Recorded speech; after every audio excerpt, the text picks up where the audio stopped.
That year, Chris Sumlin would be released from prison and was to serve 12 years on probation. Weeks would instruct and pay Sumlin $3,500 to take care of Jerry Lee Davis, who was a food delivery truck driver that delivered to the prison and would smuggle drugs in, but he quit smuggling drugs, which made Weeks furious.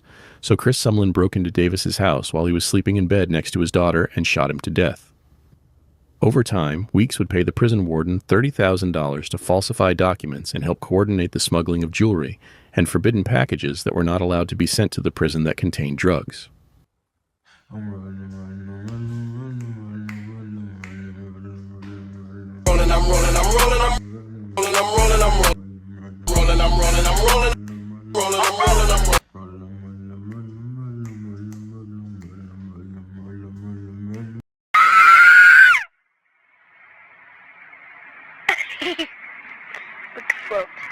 What the fuck? Stop playing.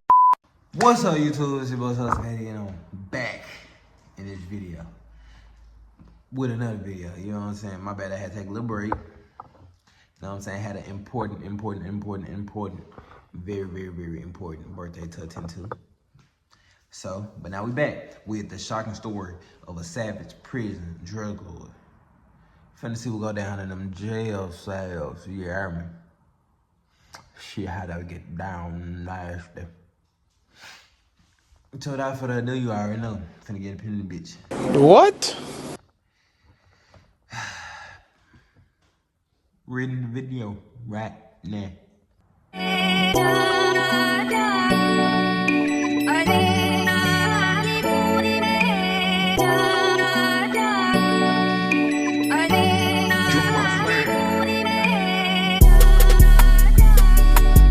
The Georgia Department of Corrections has been well known for its corruption and violent record. 74% of Georgia inmates are labeled violent offenders. Between the years 2022 and 2023, there were a total of 68 homicides and over 80 suicides in Georgia prisons. Oh yeah, it's so weird. It's so weird. He wanna die. He wanna die. He really wanna die. He really wanna die. Ain't nothing. He wanna die. In 2019, a total of 428 correctional officers were arrested for crimes. I ain't gonna lie, he just right there, he just let his intrusive thoughts win. Cause when I be saying fences like that, I be like, bruh, they can climb over that hoe. And shit, this just motherfucking proof that you cannot climb over that hoe. Including sexual relations with inmates and smuggling drugs.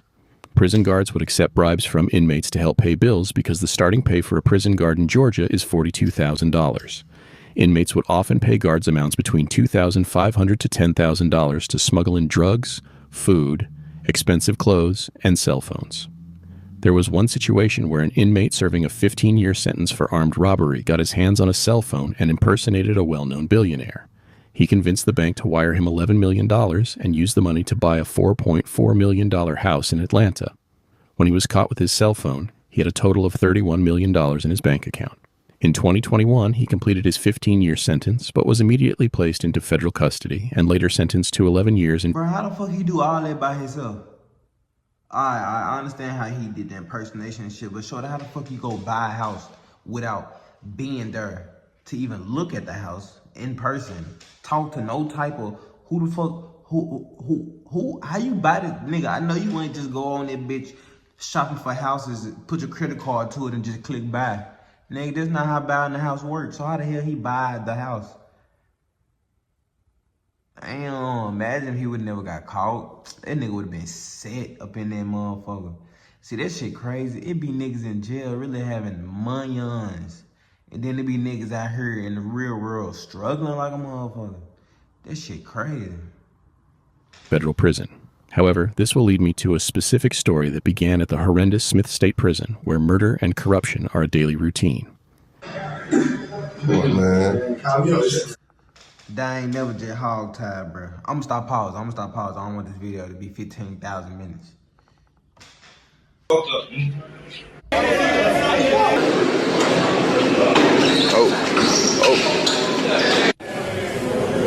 Yeah, shit get real in the trenches like that.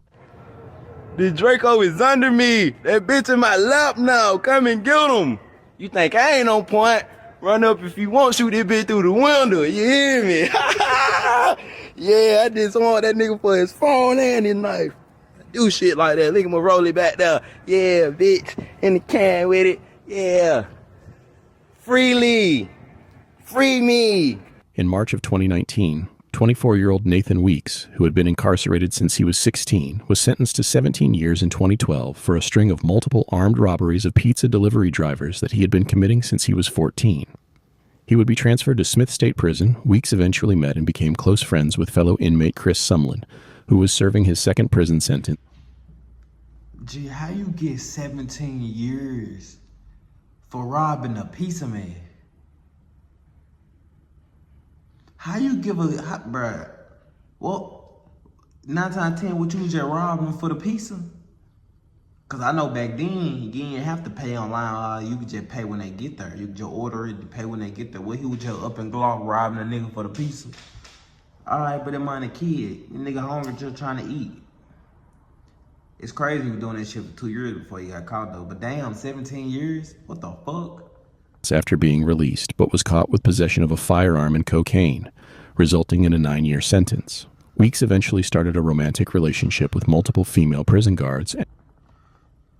Bro, I'm gonna try not to pause it, but 9 years for having a gun and some drugs for, bro, the sentencing of this state is fucking crazy. Officer Gerling would make over $3,000 for every time she smuggled in contraband, and with that money, she eventually bought a new Mercedes-Benz. In late June 2020, she showed up for a night shift at the prison and was caught with marijuana. As Gerling went through the scanners, something caught the screener's attention. She was strip searched, but nothing was found. When officers searched her car, however, they found a condom stuffed with tobacco. Confronted with that evidence, she admitted she had another condom inside her underwear. It was found to contain a vacuum-sealed bag with 63 grams of marijuana. Gerling may have lost her job, but Weeks kept her on his payroll. She threatened her that if she stopped helping him and his inside organization, then he would kill her and her daughter. Gerling was scared and told Weeks that she wanted to quit, so he told her she could quit after she did one more drop for him. So Weeks hired prison guard Dennis Kraft, who Weeks would nickname Kraft as John Wick, a fictional Hollywood character known as a hitman. Weeks instructed Gerling to meet Kraft just before midnight on June 28, 2021, to give Kraft some drugs. When Kraft met up with Gerling outside her trailer park home, he shot her to death and drove off. Later that year, Chris Sumlin would be released from prison and was to serve 12 years on probation. Weeks would instruct and pay Sumlin $3,500 to take care of Jerry Lee Davis, who was a food delivery truck driver that delivered to the prison and would smuggle drugs in, but he quit smuggling drugs, which made Weeks furious. So Chris Sumlin broke into Davis's house while he was sleeping in bed next to his daughter and shot him to death. Over time, Weeks would pay the prison warden $30,000 to falsify documents and help coordinate the smuggling of jewelry and forbidden packages that were not allowed to be sent to the prison that contained drugs. Weeks then recruited 2 new prison guards, Officer Murphy and Officer Jones, who both lived with each other at the time. Jones would be Weeks' new girlfriend, taking the place of the deceased Officer Gerling. Another female guard would be fired for trying to sneak in $29,000 cash into the prison for Weeks. But there was a prison guard called Officer Rubin who refused to be bought and took her job seriously, wanting no contraband in the prison. So she was tough on prisoners caught with illegal items and would punish them. When Officer Rubin conducted... And that's why, if you would ever been down to that motherfucker, if you had a traffic ticket, whatever, bro, wherever you live, and you see number women in that motherfucker, that's why. That's why. It's probably the system too, that they hide number women. But that's the reason you see number women in that motherfucker, G. Cause that's self-explanatory. Multiple cell searches, she would disrupt Weeks' operation. So Weeks wanted the officer gone, and both female officers, Murphy and Jones, would help acquire the guard's home address. So Weeks paid Murphy, Jones, and Sumlin $5,000 to kill the guard. Officer Murphy borrowed a car from her uncle, picked up Officer Jones, and then picked up Chris Sumlin. They drove to the address they had obtained, and Sumlin got out of the truck wearing a mask and shot an 88-year-old man in his driveway. They quickly drove away. Unfortunately, the man Sumlin killed was Bobby Kicklighter, who happened to be the next-door neighbor of the intended target. The 3 suspects had killed the wrong man. As they sped off, Sumlin dropped his ski mask in the road, and detectives were able to collect DNA from the mask, connecting it to Chris Sumlin. Sumlin was arrested, and when detectives searched through his phone, they found text messages. And then this nigga smiling.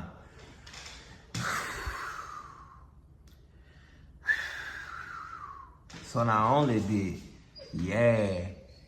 hit the wrong nigga, you left your mask at the spot and got caught. Damn, what the fuck? Between the female guards communicating and planning out the murder. Both guards were arrested, and the Georgia Bureau of Investigation launched an investigation into the corruption within the prison, resulting in the firing and arrest of Warden Brian Adams. Weeks was placed in solitary confinement and also charged with Bobby Kicklighter's death. Sumlin was indicted on multiple charges, including malice murder, felony murder, burglary in the first degree, aggravated assault, possession of a firearm by a convicted felon, possession of a firearm during the commission of a felony, and conspiracy to commit murder. Nathan Weeks, Ariel Murphy, and Keisha Jones were also indicted on similar charges. Sumlin was charged with a total of 10 felony counts. Weeks and Jones were charged with 9 felonies. Murphy was charged with 8 felonies. The indictment stated that the enterprise smuggled in cell phones, narcotics, brand name and luxury clothing, jewelry, weapons, and tobacco. The enterprise utilized Cash App, Venmo, Western Union, cryptocurrency, and U.S. currency to purchase contraband, bribe guards, and finance murder and other crimes of violence to protect. You got niggas in that motherfucker know how to operate crypto and shit, bro. You got niggas, real geniuses in that motherfucker. Mine, why you couldn't just do that on the outside, gang? Other inmates for profit. While Weeks was supposed to be confined in solitary awaiting this trial, a lieutenant was caught moving $30,000 on Cash App for inmate Weeks and was fired. Weeks was paying the lieutenant $2,000 a week to move his money around on Cash App. The state of Georgia is currently seeking the death penalty for both Sumlin and Weeks, but the trial has been delayed because Weeks has failed to pay his attorney and claims he has no source of income. Both female prison guards remain in the county jail on a $750,000 bond and a $1.5 million property bond. They've been every day for me right here, man. Breakdown. Yeah. That's what I've been having going on every day lately, man. Took me a cell and tried it out, man. Real Allison Court Pittsburgh nigga, man. Real Atlanta bitch. Pretty guys. Mine said he took him a cell and trapped it out. That nigga then took somebody's cell and turned that bitch to his trap house. That shit crazy. Run in your trap, take over your trap.